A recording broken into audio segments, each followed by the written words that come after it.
Alright, get the timer started. Alright, so hello everyone. After one day from our last episode, we're back again. Um, for those who didn't see the last episode, just as a basic introduction, for this podcast, the main thing is just going to be covering uh, recent topics that have been in the news that are just, I don't know, interesting for the most part. Um, so yeah, we'll be going over just several topics this week or today with me and then two other hosts. Just to introduce myself, the voice you're hearing, this is Wesley, and then we also have, who wants to go first? Hello? Hello? Anyone? I'm Francisco. Just trying to help a brother out, so I came to Alright. join as a host. Here I am. Alright, Eduardo, introduce yourself. My name is Eduardo. Alright, This man, great. this man's spitting. Alright, so on that note, we're going to head into the first topic this week. I know, Eduardo, you were real passionate about this one when we were discussing it. Oh Um, yeah, of course. and that is, we were all discussing the recent allegations surrounding Chris D'Elia and the pretty much the bigger picture, like the L.A. comedy scene, if you want to call it that. So, Insane stuff. mhm. So, I guess we'll just start with some background information. Francisco, you want to give the context, or you want me to? Go ahead. Oh, I was hoping you'd say it, but it's whatever.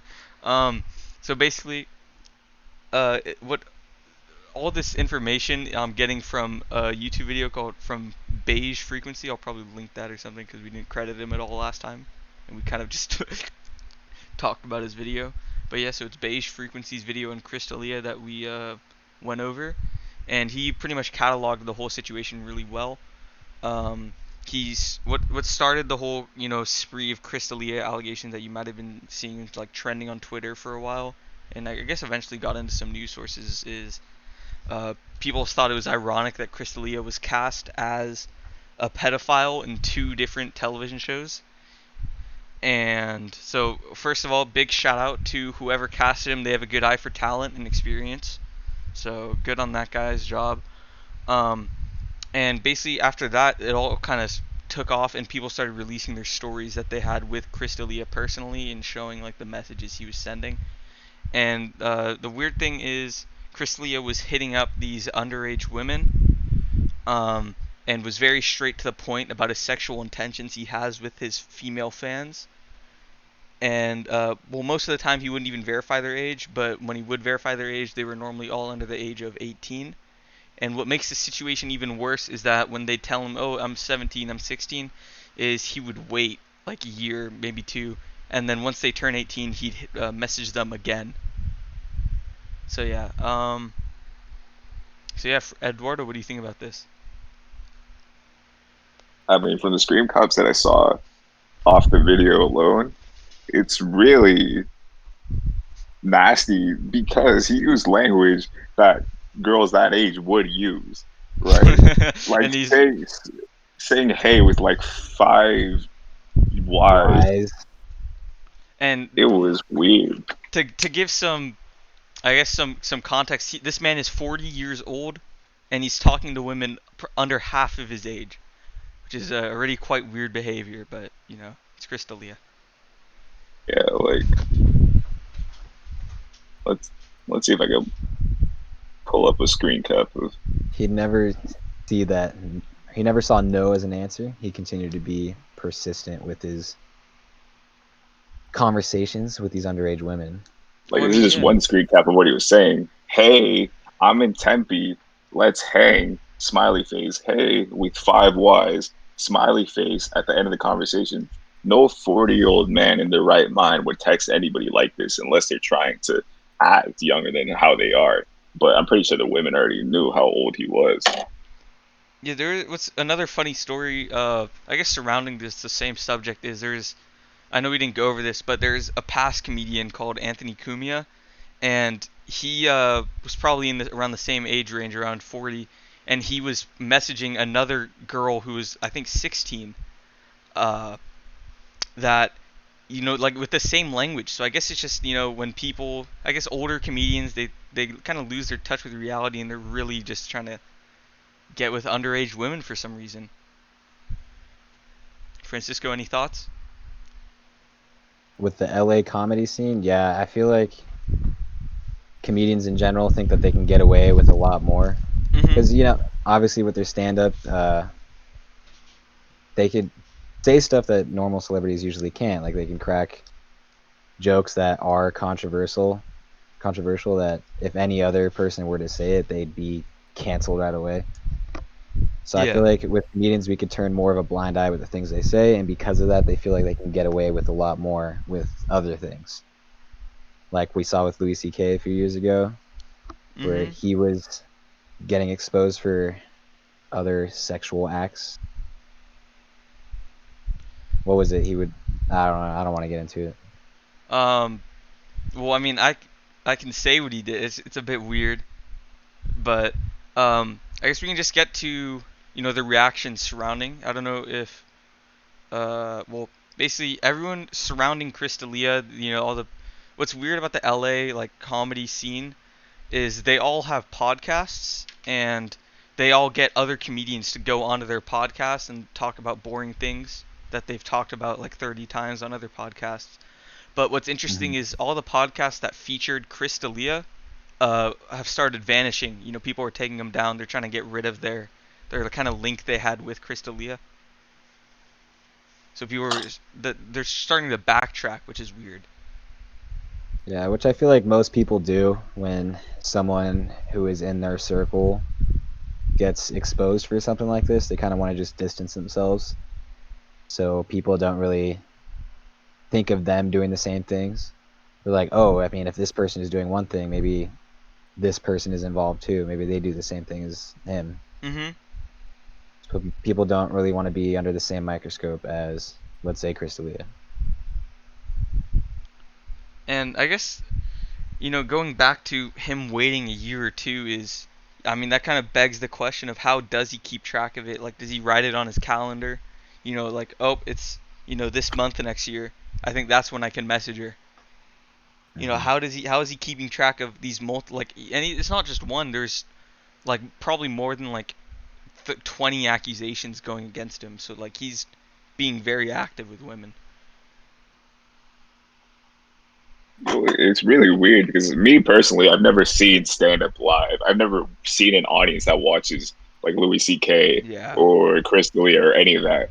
I never imagined girls under the age of 18 sitting in the audience or wanting to It's have not even sex with these allowed. people.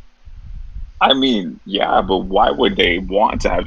Because they're just comedians. I only Which imagine just said that 30-year-old as an dudes excuse. being fans. Yeah, but they're verified on Twitter. Is that all it takes? Maybe, I mean, having a lot of followers. I mean, I fame. mean, I that's guess. usually why we see that with, usually we see people with, I don't want to say power, but people who have, I mean, well, we'll they say have clout. power. We'll say clout. They have no power. Have no power. They have clout. And they probably think, oh, because I have clout, some girls maybe want some. They look for chasers. Well, I mean, it kind of gives you like um, Leonardo DiCaprio. I saw this thing about him where all of his girlfriends, he's getting into his 40s now as well. All of his girlfriends are under the age of 25. As soon as they hit the age of 25, he gets rid of them. Actually, Yeah, I I've can never I can heard show that. you guys. There's a graph, and it literally shows Leonardo DiCaprio's age going up, and then his girlfriends over the years. They get to the age of 25, he suddenly has a new 18-year-old girlfriend. So I guess maybe it's just a thing with people who are in the public spotlight. They just think that they're I don't I don't know what the word I'm looking for is, but they just have an attraction to go like I don't know how to describe an 18-year-old girl, but that's I don't know why people are in power. That's what they want people with like who are in the I mean, public eye. it's not even fame because all right. So I work at a grocery store, right? Mhm. And Oh, it's in an merging into the area next where topic? there's no, there's just it's in an area where there's a ton of people who are over the age of 50. They all have gray hair and they all drive cars that are over $100,000. And every once in a while, not every once in a while, every hour you see an old dude walk in with a girl who's at A least young 50 wife. years younger than him. Yeah. And I don't know if it's because they're lonely. It's because they haven't been with somebody in a while, and their sex drive is so high that they have to get with someone that's 50 years younger than them, just because they have the money for it. But Mhm. I don't think it's just fame that's playing a part in it. Mhm. Let's see. So I mean, I think we went over it a little bit, but why do you think? I mean, well, I think it's a good thing that people are starting to. I don't want to say getting like they're more liberal with their accusations, like they're saying them more, but I think it's good that there's definitely more people who are seeing that people can speak out and they'll gain traction and action will be taken against people. But as like around the same time as the Crystalia allegations, there was like that just started like a bonfire of allegations in not even like the comedy like cult like community, but like surrounding communities as well, especially on like social media. So I mean, I guess that kind of like begs the question like, is there just a lot more going on than people talk about, even just I guess throughout just all these different communities? I mean, we shouldn't take the accusations lightly, but at the same time, we shouldn't take them too seriously once we see them on things like Twitter, because people's careers get ruined solely off of false accusations. When people are just doing it just so they could get their name, just so they could get a case done, just so they get a quick buck. But we shouldn't take them too lightly, and we shouldn't just brush them over. Yeah. And I guess we can head into the next topic. Are you Francisco? Do you have any like last words you want to say about this whole Crystalia thing? No, I think we're okay. Okay. So one of the next things we want to talk about today is well now it's perfect that we have Eduardo here. Already went into it a bit, but I know Francisco, you've been working. Eduardo, you've been working during coronavirus. You guys certainly have some stories to tell about it. I know like you work at a grocery store, so you've probably seen people refuse to wear masks. People wear like weird masks, like super unnecessary masks, like stuff like that. Have you seen anything like that? I mean, yeah, when it first started, the grocery store that I worked at, they were one of the first chains who required people to wear masks. That was before all these places started requiring masks. That's before the county mandated masks. That's before the state mandated masks. And that you just saw the amount of customers that came in dropped a ton when we were the only grocery store that required masks because people just didn't want to put them on. It was Mhm. super simple, but people just walked away and just spat at you because we had to have people sit at the front to tell people that they couldn't come in if they didn't have masks. And I was one of those people some days, and people would just like flip you off. They'd just curse at you and walk away. The mask was a big turnoff, but once every grocery store knew that they had to mandate masks, then we just saw the amount of people it was just back to normal because people knew that they didn't have a choice, so might as well go back to the grocery store that they're used to. Do you think that the masks are like a positive change? Do you think that working is, I guess, from like a health and sanitary standpoint, is it better when people have masks? I mean, of course, because no matter whatever argument you make, if you have a disease, it's obviously going to be more contagious if you're breathing around. Mhm. And where are we breathing from? Our nose and our mouth. So Yeah. if the person in front of you is covered, if you're covered, then you're obviously going to have a traumatic effect on whether you're going to catch it or not. Because you can't even make the argument of how contagious coronavirus is if it's that lethal. Because if you're just covering your mouth, then it's going to be a lot harder to contract it, and that's a no-brainer. Mhm. And let's see. Have people argued against you? I mean, now that it's mandated, people know that they don't have a choice. But before, when we were the only store that mandated it in the city, then yes, people were super mad about it. But there were people who were happy that came because we cared about not getting it spread around the store. Well, I mean, I just think it's like the next step that makes sense. I think other countries or like throughout the world, they've had masks as being a norm, like especially in like some of the Asian countries. Masks have been the norm for such a long time. I think it's just good that even I guess people are going to be against it for a while, but having people start to transition now because they need to is I think it's just a really good step in the right direction. I mean, we're the one country that's left behind. Everybody else is going forward with opening their economy back up or already opened back up. Like Japan, for example, they never had a formal lockdown, and they never mandated people to wear masks. They never had a big scare because everybody already wore masks, so it wasn't that much different. People already knew what they were doing, Mhm. and their cases just dropped dramatically once the whole nation got a hold of how serious it was, and they just took their masks to the next level.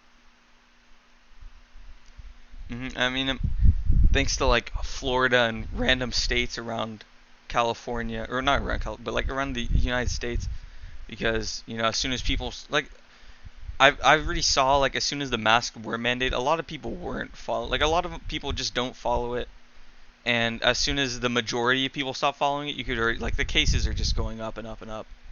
I mean, So we're peaking again right now. yeah. So, like right now, we're basically back in phase one. For California. Mhm. I mean, we shouldn't put all the blame on states like Florida and Arizona because we're not setting a good example at all either. We're probably the worst state right now in terms of case numbers and how far we're rising. Yeah. Let's see. Francisco, was there anything like have things changed since because you worked a bit before Corona, but like working during Corona, have you noticed like any big differences, you think? Well, I feel like with what I do, I don't really have to interact with that many people. Mhm. But when it comes to just routine, it has changed a bit. We have to get our temperature checked at the beginning of our shift, and masks and gloves required the entire time. Because when I work in a warehouse and we deliver like maintenance supplies and stuff like that, and in the mornings we have to stock up our trucks with what we're delivering. So we're around people in the morning, so they really are cautious with us wearing our masks and gloves and sanitizing like every hour. And then, but I mean, going out and making deliveries, people are obviously paranoid, which I think they have the right to be with everything going on. So they make sure to keep our distance between each other and stuff like that. Mhm. And then I also DoorDash on the side, and people want no contact whatsoever. They just want you to drop their food off at the door because before you'd have to hand it to them. Now That's they just want you weird. leaving it at the door and just leaving. I mean, you just sat like 10 plus minutes with the food they're about to eat like right next to you. I think that Yeah. the people like I guess people think DoorDash is more sanitary than it is. I don't know. Seems weird for them. It's literally an extra person handling your food. Yeah, Because if you went out and got it yourself, you'd be the one grabbing your food from that restaurant or whatever. Even though those workers are already touching it, and then you're having a stranger like me Mhm. handling your food and delivering it to you. And it's just Yeah, like some you're people gonna would go. make no sense at all. It's just Yeah. sitting in the bottom of your car where like people's shoes go. Like, come Hmm. on, man, come on. You gotta Because do like better. my job, a grocery store, people get mad at you when you start bagging their groceries for them, even though somebody already scanned it and touched all your groceries, and somebody already touched it, putting it on the shelf, and then they're mad at you for bagging it. It makes no sense at all because five people already touched the product before you. Why are you mad that somebody else is putting it in the bag? They're just doing the last step for you. Mhm. And I guess one other. Do you? I don't know. Do you wear like Francisco? Do you wear gloves? Eduardo, do you wear gloves if you're bagging items or you're like taking cash from people?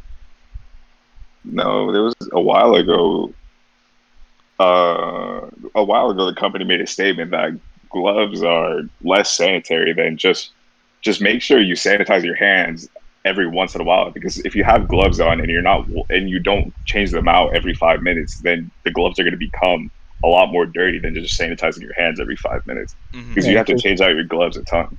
because even with the gloves, you're still touching everything that you would without the gloves. Yeah, so it doesn't make sense at all. Yeah. There was because I think like one of like I don't know if some stores stopped accepting cash, but like I feel like money is just gross Some now. places have.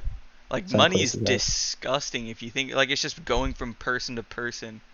And you don't know how many times people have, like someone's received that $10 bill you got from the cash register. Like it could have been from another state, and there's just so many people. I think the next step is just like maybe even moving away from cash. Because at this point it just Bitcoin, seems baby. pointless. Just seems like the step in the right direction.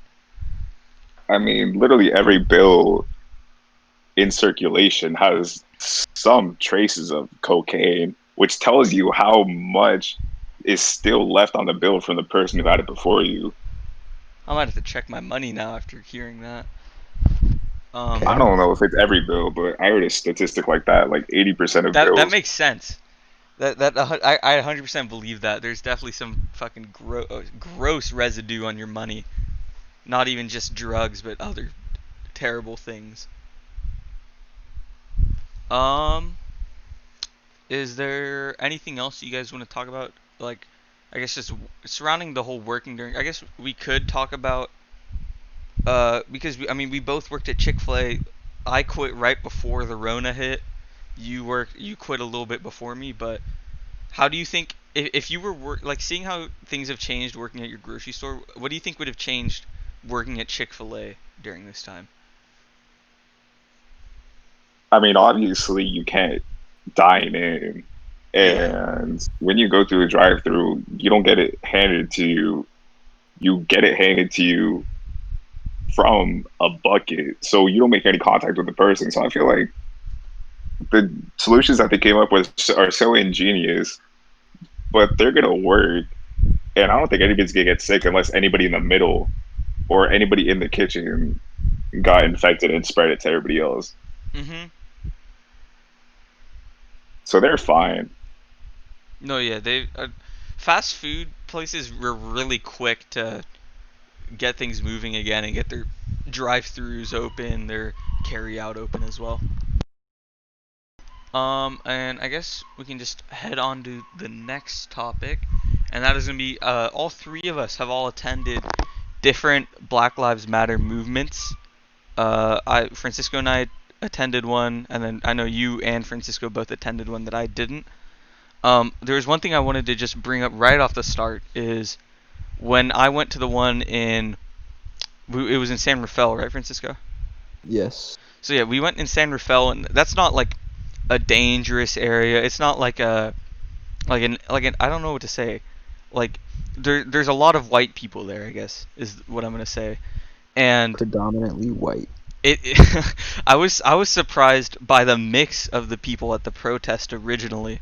Like it seemed like maybe like more than one half at San Rafael were white people that were participating in protesting with people. Were you guys like surprised at all by the mix of people you saw? I mean, at the one that Ed and I went to here in Nevada, Mhm. I feel like it was mostly white people. But I think that's just because of like the demographics here Yeah. that there aren't really a lot of POCs. But I mean, people came from all over the Bay Area. Like we had people coming from East Bay and even like Sacramento and stuff like that. Damn, that's a drive right there. Yeah, but if Well, those people didn't show up, then the demographics of Marin County really would have showed. I mean, they already did show. yeah. Damn near 8 out of every. If you put a room filled with 10 people, random people from this county, 8 of those 10 people are going to be white, And then it'd be us. and then people of color, and those demographics really showed at the protest because that's pretty much what I saw. It was 80% white, which was surprising, but at the same time, for some of them, you could question how serious they were to go. I feel like they just went to take photos. Yeah, Yeah. Wes and I talked about that. How there have been some celebrities have been exposed for kind of just staging their what's the word? their passion for the movement, I guess. Like a lot of people were exposed for going just for a photo op.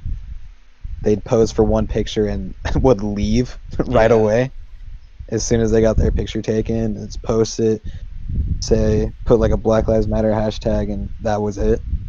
I mean, I feel like that's a reality for a lot of girls in Marin County here too, because they just love being quote unquote woke.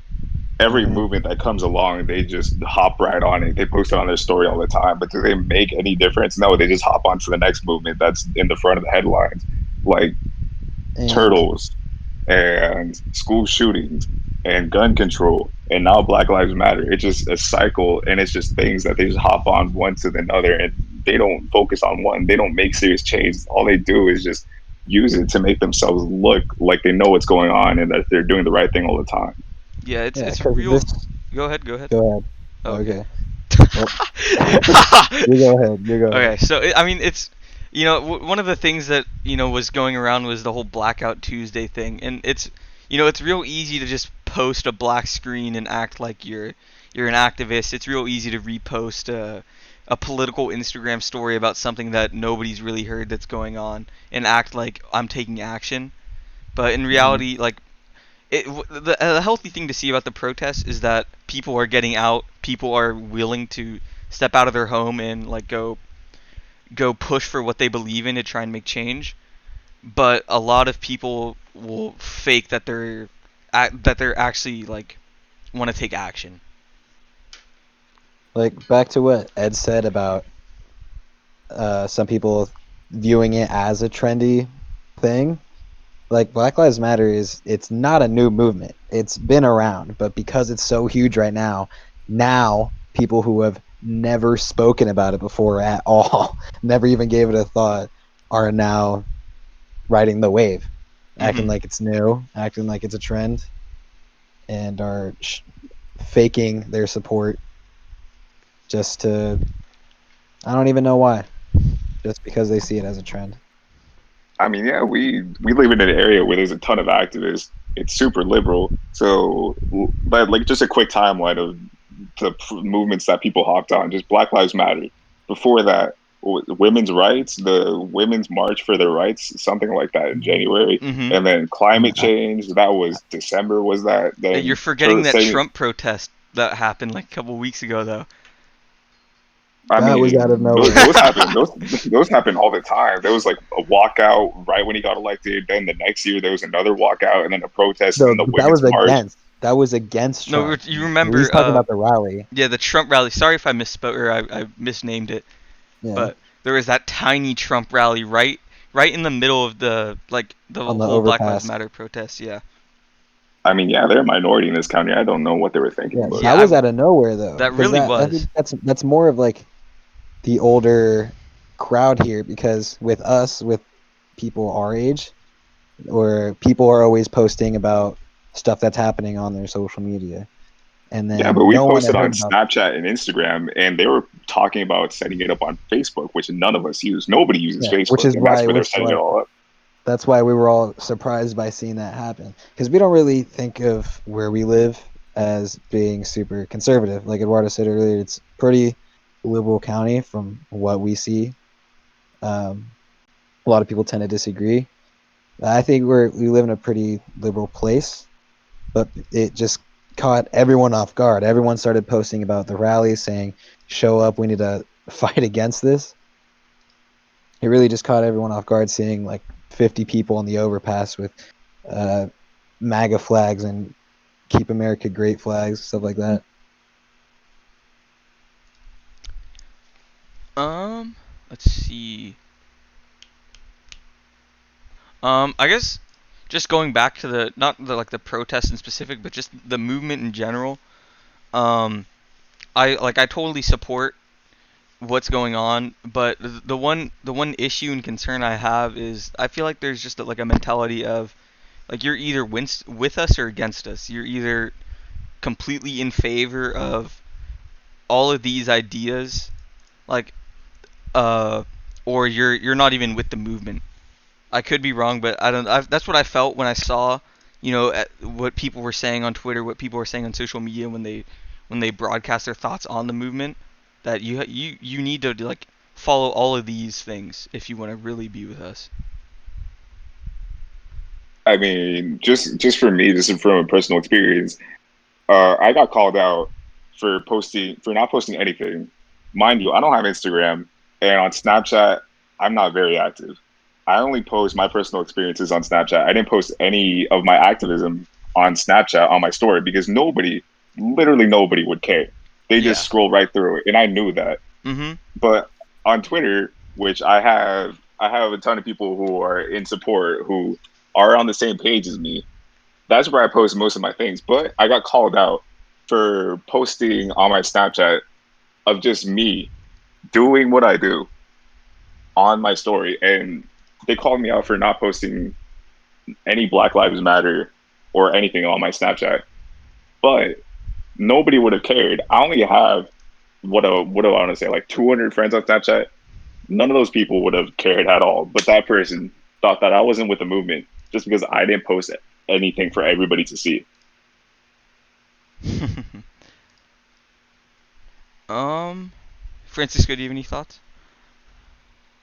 I feel like no one even is really posting stuff like that on their Snapchat. I feel like people are posting it on platforms that you said you don't even have. So Yeah, exactly. But since I don't have Instagram, or since I don't have anybody that I know in real life on Twitter, people just assume that I didn't support it at all because they haven't seen it on my Instagram or they haven't seen it on my Snapchat. And that happens for a lot of other people. If you posted, there was the week long period where the riots were at their peak and it was just Black Lives Matter all over the media and everywhere you looked. And that's when people got mad at you if you were posting about things that weren't Black Lives Matter related. And if they saw that they were Black Lives Matter related, they just assumed that you were on the opposite end. yeah, and I don't get it. And the ones who are usually attacking people for not doing anything are the ones not doing anything. They're the ones sitting at home telling other people that they need to go out and be active. Yeah, I mean, I've donated to these causes and everything, but I don't want to just post it all over showing off that I'm doing this, that I'm doing that, Yeah, I feel because it like just that's more seems of a so negative. disingenuous. Yeah, I feel like the people that do that are trying to showboat what they're doing. Like, hey, look, I'm making donations. I'm a good person. Look at me. You Yeah, know, because I they're can like do that easily, posting but a screenshot of their like it doesn't make $1,000 it feel donation. genuine. Yeah, exactly. So I feel like the people who are attacking people, they don't know what you're doing for the cause. If you're with the cause, not everyone is, but yeah, those are the same people who are just sitting at home not doing anything, acting like they're for the movement. All right. I mean, um, I'm satisfied with our discussion of the topics. Is there anything you guys want to cover that we didn't cover? Go back to anything? Not I think that was pretty solid. We went for 34 minutes. They're about to be 36 or 35. I mean, okay. so An extra 6 minutes. Okay. Third host. Let's go, baby. yep, third host this year. Um, one note, I guess the the topics this week were all like pretty like well really serious. So I guess it's a bit hard to take things in a comedic direction when we're talking about. I guess most of these things were like pretty frontline news for the most part, and it's we're just giving our thoughts on it this week. So for the next episode, I'll try and get some topics that we can actually expand on and not just be completely serious about. Um, yeah, I mean, once again, I think I just learned more, like once again, just about how we can improve it for next time. Do you guys have any closing thoughts or anything? I mean, yeah, this is a learning experience. It'll improve with every episode, I guess, that we Yeah. do.